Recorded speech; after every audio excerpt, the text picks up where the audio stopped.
On the strange island of Euclidia, the magic island of the South Seas, is being enacted one of the weirdest dramas ever seen by man. When Mrs. Gregory brought Captain Tex Bradford and Jerry Hall on her yacht to find her long-lost little daughter Joan, none of them dreamed that the island would be anything like it's been found to be. This artificial island is the headquarters of a group of mad scientists. The Gregory yacht is held powerless at one of the island piers, and Mrs. Gregory and her brave friends try to plan their escape from the island. Just when it seems they have a ray of hope, Jerry disappears. Are you sure that you saw Jerry follow those scientists in the submarine lock when they went to look for the escaping prisoner, or what they thought was an escaping prisoner? We watched him carefully. You saw him go into that elevator, didn't you, Joan? Yes, Mother. Jerry obviously went into the entrance to the submarine chamber elevators. He could have gone no other place. But what happened to him? If he went down there with those men, why didn't he come back with them? Oh, Captain Bradford, there might be so many answers to that. Joan, dear, you don't think they would harm Jerry? If Jerry got in their way or made them angry, they might punish him in ways that... Oh, Mother, I do not want to talk about such things. Can't we do something, Tex? Must we just sit here on this helpless yacht and wonder what's happened to that boy? We would not be allowed to do anything if we tried to. I'm afraid Joan's right, Pat. I think G47 and his mad crew have even worse things on this island than Joan has told us about. We couldn't find Jerry unless they want us to. If we insist too hard on anything, it may mean the lives of all of us. And it certainly would mean the end of our chance of escape. But, Tex, dear, we have no chance to escape as it is. I think, Captain Tex, that no one will ever escape from Euclidia until G47 wills it so. Well, don't be too sure of that. I'll admit it looks bad enough right now. But there's two things to remember. The first one is, I've got a formula these scientists know something of, and they're afraid of it. What is the formula, Captain? Tex wouldn't dare tell you now, Joan. Of course, we think we're safe in talking with this cloth screen around us, but how can we be sure this cloth is absolutely opaque to all the waves and rays these fiends control to watch over our movements with? You may be sure of that, Mother. I know that these men would trust their lives to that cloth. It will successfully refract every light and sound wavelength on the island. Well, if you're sure of that, Joan, then you can be sure that one of these days we'll get away from Euclidia. How can that seaweed cloth mean all that, Tex? I'm not thinking so much of the material as I am of the fluid they soak it in. They do put it in the liquid, you said, Joan? Yes, Captain. When it is manufactured in the noisy machines I showed you, it is just a cloth made from seaweed. It is a fine and strong and good cloth, but it is not protected against these rays until it has been immersed in the secret liquid preparation. What are you trying to arrive at, Tex? Well, I'm going to take a chance on our being safe in here and figure that we can work out a plan without being overheard. After all, we must all understand just what we expect to do. Now, here are 2 points necessary to our rescue. You mean our escape? No, I mean rescue.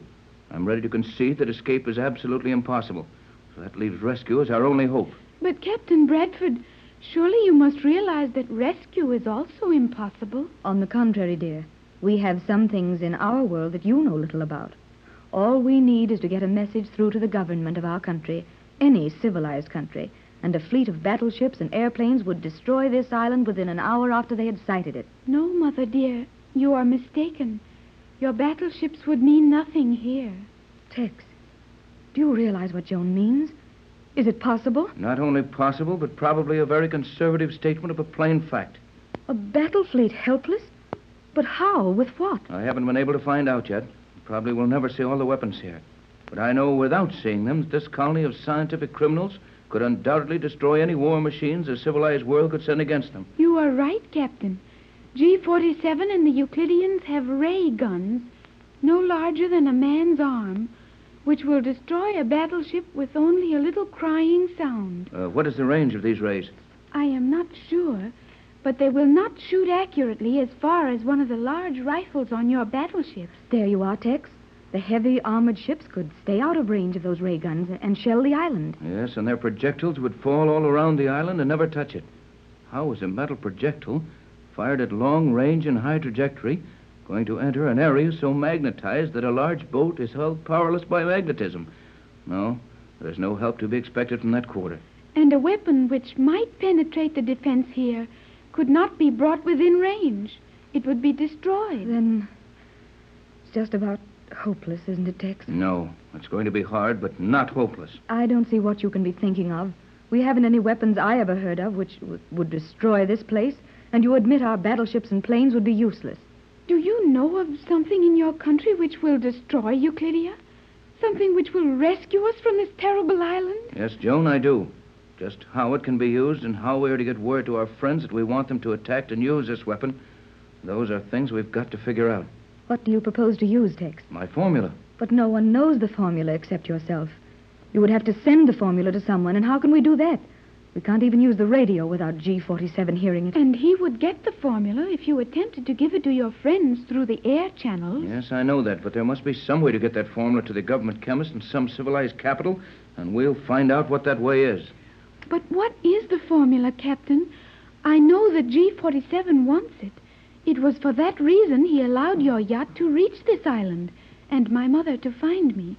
What is your wonderful formula, Captain? I couldn't tell you that. It would be too dangerous. Even if the seaweed cloth does protect us from sight and sound waves, and even if G47 didn't actually hear me tell you the formula, it would expose you to added danger. Don't you see, my dear? If you knew the formula, G47 might torture you to get it from you. Tex has protected Jerry and me the same way. No one in the world knows the formula but the captain. And everyone knows that he alone has it, so the rest of us are safe in that way. I did not mean to tell me the ingredients of the formula, but just what it will do. G47 knows that much about it now. Yes, I thought so. And G47 knows a great deal about my formula. Well, enough of that. We'd better be thinking about Jerry and what we can do for him. We can do nothing, only wait. Wait until it pleases G47 to allow Jerry to return to us. Is this true, Tex? With all your knowledge of science, all my money and influence, and all our friends in the world out there, we must just sit quietly while a mad scientist does as he pleases with one of our party? Yes, I guess that's about right.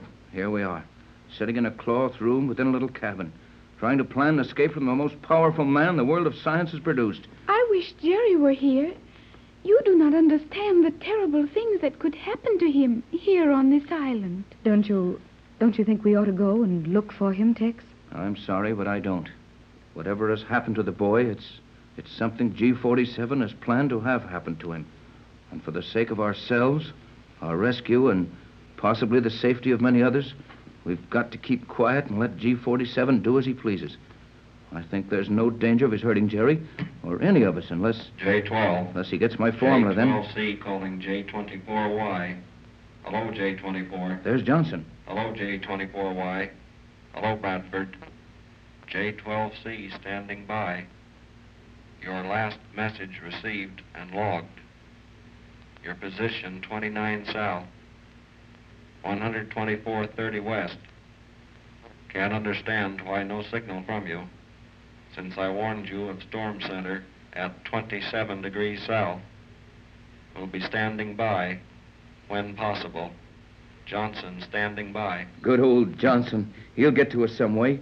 He knows that I would have the receiver standing open if possible. It won't be long until we have a friend within striking distance.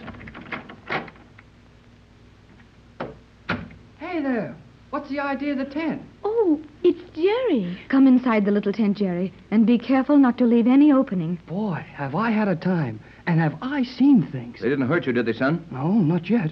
But they showed me plenty of things they could hurt me with if they wanted to.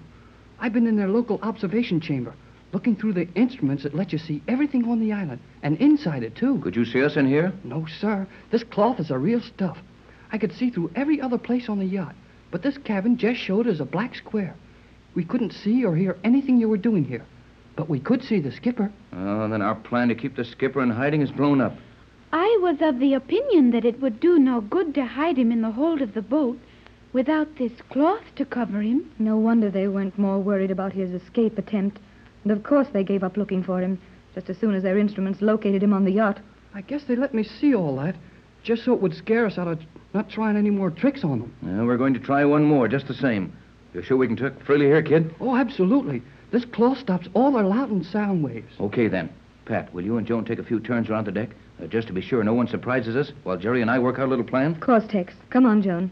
Call us when you're ready. Now, Jerry, we've got to figure how to get the formula of my universal solvent to Johnson. I didn't want Joan to know about it. Then she'll be safe from G47 when he tries to find out more about it. The universal solvent?